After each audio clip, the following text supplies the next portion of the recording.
Hola, en el curso de Física 2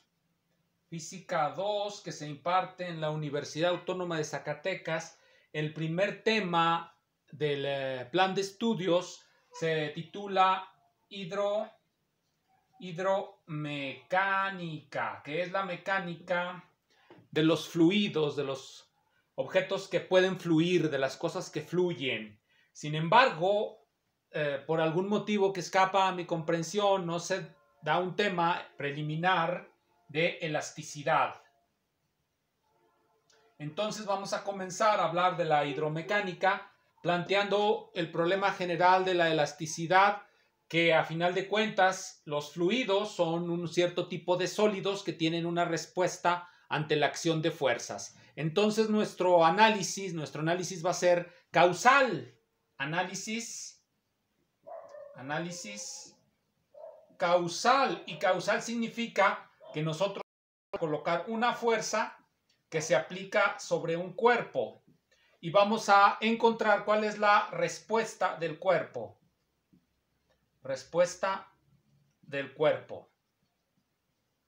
Para eso, por supuesto, pues necesitamos comenzar clasificando los cuerpos. Vamos a tratar de hacerlo así rápidamente.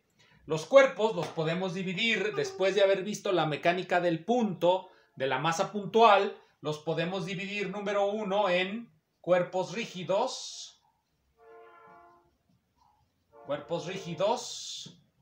Número 2, cuerpos deformables. Y finalmente, fluidos. Cuerpos fluidos o cuerpos que pueden fluir. Todas estas clasificaciones se hacen en función de la respuesta del cuerpo a la fuerza externa que le apliquemos. Si a un cuerpo le aplicamos una fuerza y no cambia de longitud, o sea, sus puntos se mantienen exactamente manteniendo la misma distancia unos respecto de otros, entonces vamos a decir que tenemos un cuerpo rígido. Aplicamos una fuerza de cierta capacidad, de cierta intensidad, y pues no lo cambia, entonces tenemos un cuerpo rígido. Cuando tenemos un cuerpo deformable, es decir, que aplicamos la fuerza y se deforma, puede ser un sólido elástico, o bien puede ser un sólido plástico. Puede ser cualquiera de esos dos, elástico o plástico. ¿Cuál es la diferencia? Cuando tenemos un sólido elástico, si aplicamos una fuerza, se va a deformar, va a cambiar la distancia de sus puntos, unos con respecto a otros van a variar su distancia, pero cuando la fuerza se retira, se restituye. Ese es un sólido elástico. Un sólido plástico es aquel al que después de que se retira la fuerza, mantiene la deformación. Ese es un sólido plástico. Y finalmente tenemos los fluidos. Los fluidos son aquellos cuerpos que no soportan o que no toleran, tensiones normales o presiones. Tensiones normales. Esos van a ser pues los cuerpos fluidos. Si se fijan, los hemos clasificado en función de la causa reconocida en mecánica, que es la fuerza. Por lo pronto olvidemos todas las discusiones alrededor de si la fuerza realmente es causa de algo o no. Por lo pronto tenemos pues esa clasificación: cuerpos rígidos, cuerpos deformables y fluidos. Todos ellos se caracterizan mediante ciertos parámetros que por supuesto no suelen aparecer en los cuerpos puntuales. Los cuerpos rígidos, y vamos a comenzar por ahí muy rápidamente sin entrar en detalles, porque no es precisamente la idea discutir los cuerpos rígidos, ni siquiera los cuerpos deformables, sino irnos directamente hacia los fluidos. Los cuerpos rígidos se van a caracterizar con ayuda de lo que se denomina momentos de inercia. Momentos de inercia. ¿Qué es lo que van a hacer los momentos de inercia? Los momentos de inercia van a tomar en cuenta la forma del cuerpo. Cuando tenemos una partícula puntual, toda la masa está concentrada en un punto. Sin embargo, cuando tenemos un cuerpo extenso, la masa está concentrada en diferentes partes del cuerpo. Si el cuerpo es homogéneo, significa que si tomamos una pequeña área aquí y una pequeña área aquí, vamos a tener la misma cantidad de masa por unidad de área, y también si tomamos un pequeño volumen, vamos a tener la misma masa por unidad de volumen.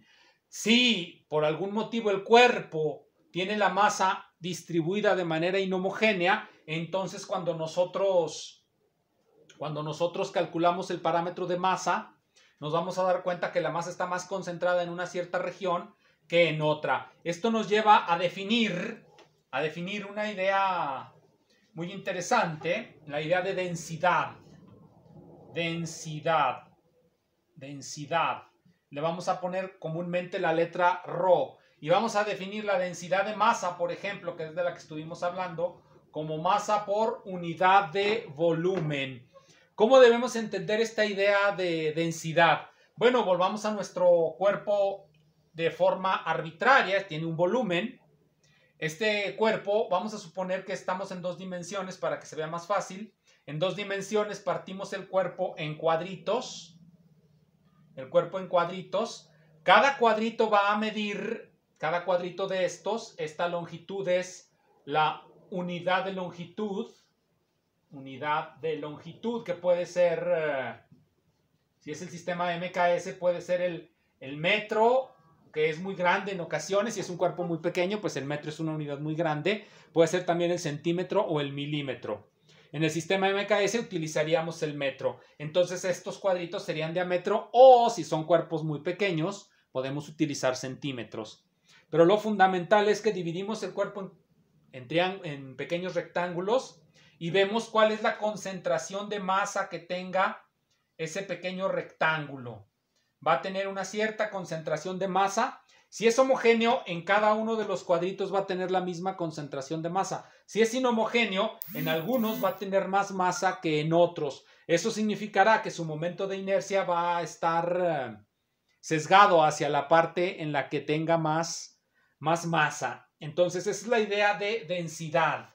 Hay una tarea que les dejé para que vean cómo se ve la densidad. Generalmente se hacen experimentos echándole al agua sal o sistemas granulares para que lo vayan llenando y sea cada vez más fácil de observar la idea de llenar el espacio con alguna sustancia. Entonces esa es la densidad de masa y más o menos esa es la idea que va a permitir caracterizar a los cuerpos extensos. ¿Cómo? Vamos a poner un ejemplo muy sencillo en el caso de un sólido rígido.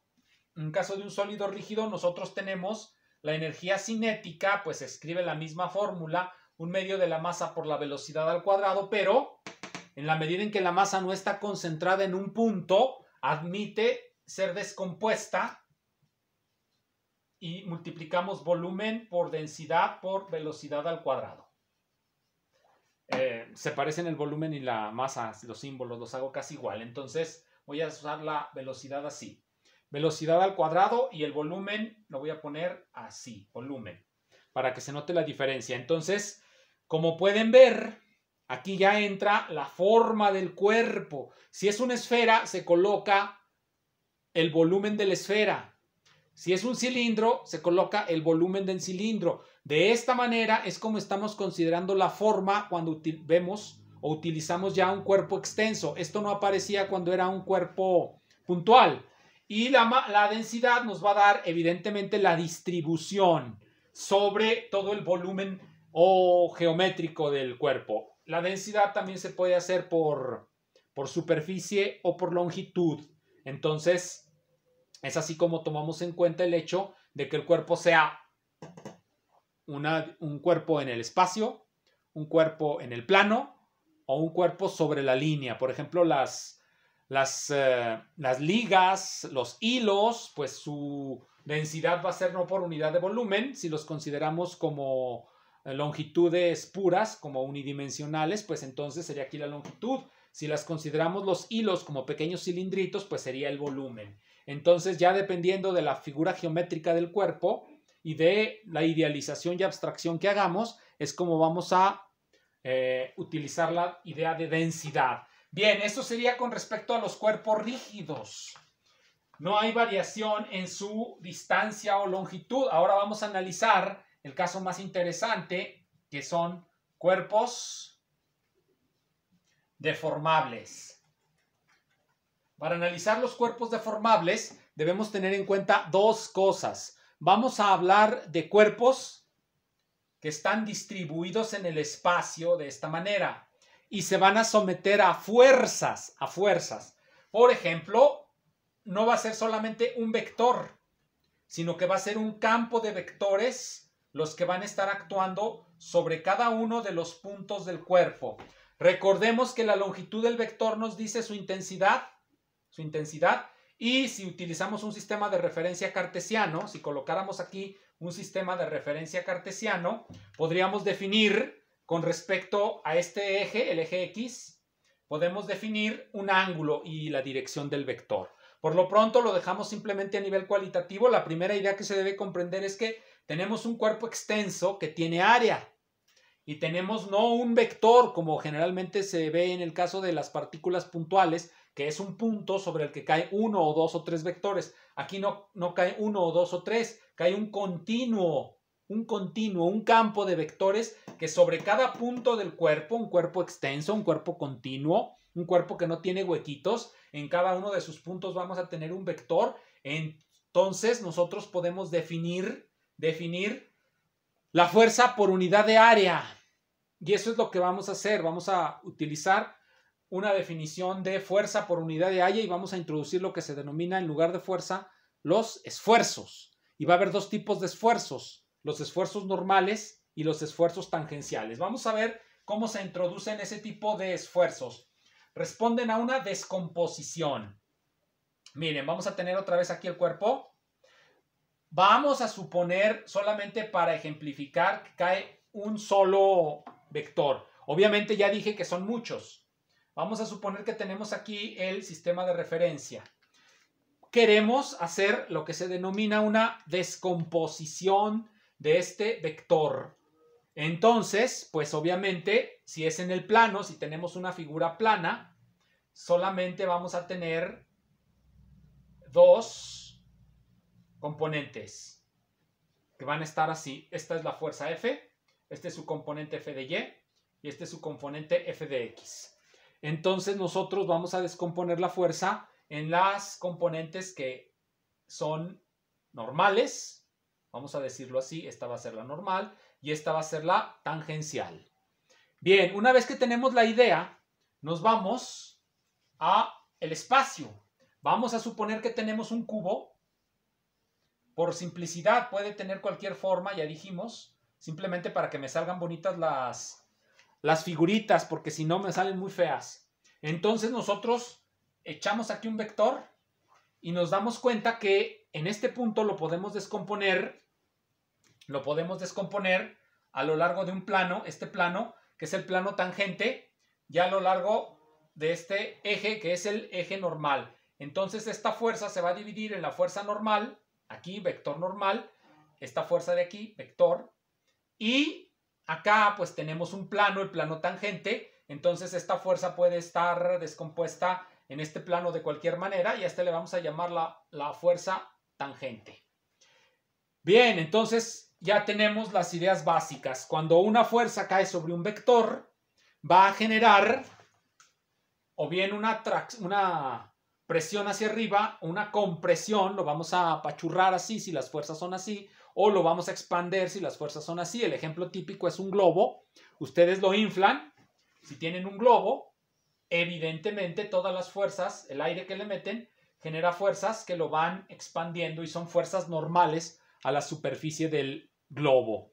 En este caso, pues estamos viendo una fuerza que cae sobre el cubo y por eso se llama fuerza de compresión. También están las fuerzas que lo hacen así, que caen sobre su superficie y son las fuerzas cortantes. Esas van a ser las fuerzas cortantes. Entonces, ya puedo borrar el dibujo. Nosotros vamos a introducir, para describir matemáticamente lo que está sucediendo, la siguiente notación.